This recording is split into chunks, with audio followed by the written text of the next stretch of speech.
Bonjour, voici une capsule portant sur la probabilité géométrique à deux dimensions. À l'instar de la probabilité à une dimension, ce deuxième cas de probabilité géométrique se calcule en considérant une partie de la surface d'une figure géométrique par rapport à la surface totale de cette figure. Donc ici, on ne s'intéressera pas à des segments, mais bien à des figures à deux dimensions, donc des figures géométriques planes. Donc nous avons ici une figure géométrique plane F, donc qui est la figure au complet, incluant la surface S, et nous avons une surface S qui est à l'intérieur de la figure F. Donc la probabilité de choisir au hasard un point sur la surface S, ce sera donné par l'aire de la surface S divisé par l'aire totale. Et ici, c'est bien important, c'est l'aire totale de la figure F. Donc, la surface qui nous intéresse, c'est la surface S, et la surface totale, c'est la figure F au complet. Donc, voici une cible de jeu de fléchettes. Elle est formée de 3 cercles concentriques, c'est-à-dire qu'ils ont le même centre, de rayons mesurant respectivement 2, 3 et 4 décimètres. Donc, on veut la probabilité exacte de lancer une fléchette dans la zone 3.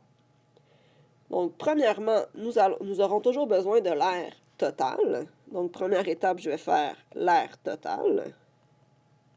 Dans ce cas-ci, l'aire totale, c'est l'aire du grand disque, donc de la zone 1. Donc, pour un disque, pi R2.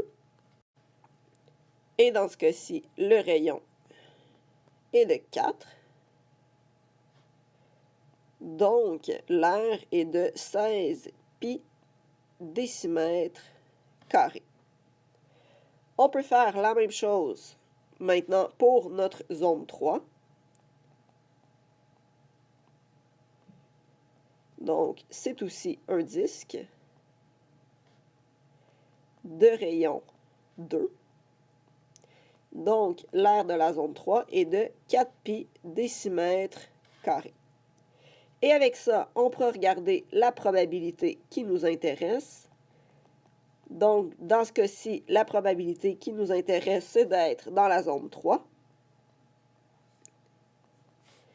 Donc, on fera l'aire de la zone 3 sur l'aire totale. Donc, 4 pi sur 16 pi. Donc, les 2 pi se simplifient puisqu'on divise par pi en haut et en bas. Et à ce moment-là, on peut réduire 4/16 comme étant un quart. Donc, comme on demande la probabilité exacte, on donnera un quart. On pourrait aussi le donner en pourcentage, puisque nous aurions 25%, qui est une réponse exacte.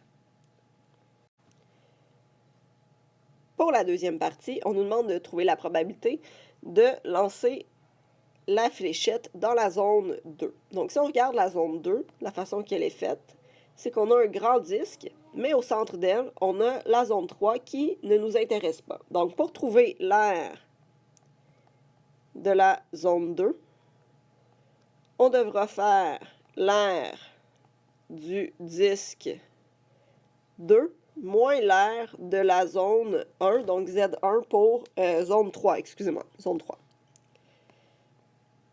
Donc, Z3 pour zone 3. Donc, l'aire du disque, pi R2, donc le disque 2 est de rayon 3. Et la zone 3, on l'a déjà trouvé, c'est 4 pi.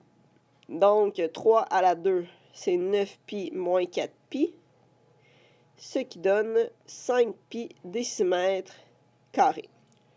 Donc, la probabilité d'arriver sur la zone 2, bien, en ce cas-ci, notre aire totale, on l'a déjà calculé. Donc, je peux directement calculer la probabilité. Donc, la probabilité d'être dans la zone 2.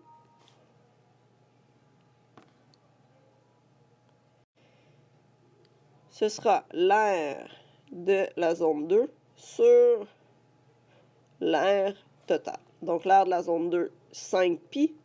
L'aire totale, 16 pi, donc de façon réduite, 5/16e. Et on pourrait le mettre en pourcentage, puisqu'on aurait une réponse exacte, soit 31,25%. Pour la zone 1, je vais vous laisser le faire, donc appuyez sur pause. Par la suite, je vais afficher la réponse. Donc, la probabilité de lancer la fléchette dans la zone 1 est de 7/16e ou 43,75%. Donc, finalement, quelle est la probabilité de choisir un point au hasard dans ce cercle de 2 cm de rayon et que le point soit dans la partie ombragée? Donc, si vous le désirez, vous pouvez aussi faire votre démarche d'un seul coup. Donc, probabilité d'être dans la partie ombrée. C'est en réalité l'aire du triangle sur l'aire du disque. Donc, l'aire du triangle, base fois hauteur divisé par 2. Dans ce cas-ci, la base et la hauteur sont les deux cathètes puisqu'on est dans un triangle rectangle. Donc, 2 fois 2 divisé en 2. Sur l'aire du disque, donc pi r2. Donc, le rayon est de 2. Donc, pi fois 2 à la 2. Donc, au numérateur, 2 fois 2 divisé par 2 donne 2. Au dénominateur, pi fois 2 à la 2 donne 4 pi. Ce qui donne en réalité 1 sur pi. Dans ce cas-ci, on ne demande pas de donner la réponse exacte. Donc, je pourrais effectuer 1 divisé par pi, ce qui donne environ 0,3183 en nombre décimal ou 31,83%.